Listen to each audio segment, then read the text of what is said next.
gimana supaya itu legal dan bisa punya sertifikat?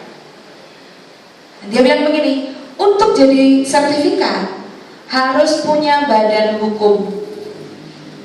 Aduh, badan hukum, saya mikir nih, udah saya matiin dulu handphonenya. Pak, saya tak mikir disedikit. Kalau badan hukum itu kan di Indonesia itu hanya ada PT, perseroan terbatas, itu pasti pemodal, pengusaha. Kalau masyarakat umum atau sosial itu yayasan. Nah, saya pernah bikin yayasan gitu. Bikin yayasan tuh mahal, 8 juta sampai 10 juta untuk bikin yayasan itu modalnya. Masa orang udah bikin, udah ini masih harus bikin yayasannya, gitu ya? Padahal yayasan itu kan yang boleh memiliki hanya sekelompok orang. Berarti nggak full masyarakat desa sepenuhnya dong. Lah kalau di antara para pendiri yayasannya ada konflik gimana? Pasti lagi. Karena kejadian kayak gitu banyak, yang yayasan kemudian ribut antar pemiliknya, gitu, banyak. Nah, saya mikir-mikir, aduh ini gimana caranya? Terus saya ingat tentang desa, tentang apa? Waktu itu ingat Parade Nusantara dan apa yang dikerjakan oleh desa. Saya pikir gini, kenapa bukan di desa aja gitu? Saya tanya, apakah desa pada BPM Pusat, apakah pemerintahan desa itu adalah badan hukum?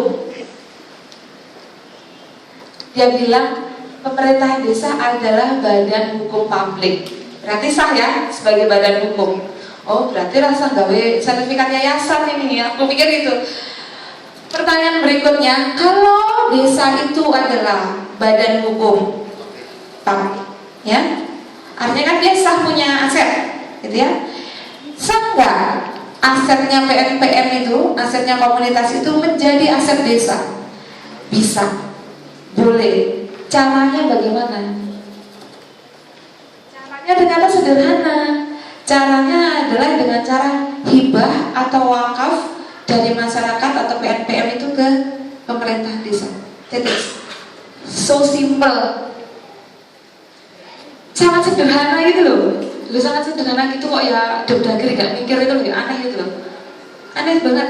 Sederhana loh, cuma Anda menyerahkan aset yang sudah dimiliki oleh masyarakat desa itu atau komunitas desa itu diserahkan kepada pemerintahan desa.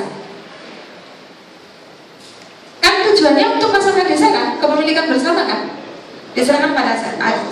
Nah, ada catatan Mas, mumpung RUU desa belum selesai, harus ada jaminan bahwa ada salah satu pasal bahwa aset desa tidak atas nama undang-undang tidak boleh diperjualbelikan.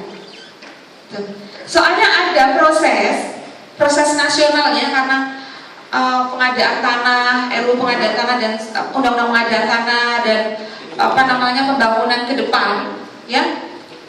Itu mulai ada proses di pemerintah itu untuk melobi agar aset-aset desa atau aset-aset negara itu boleh dilepaskan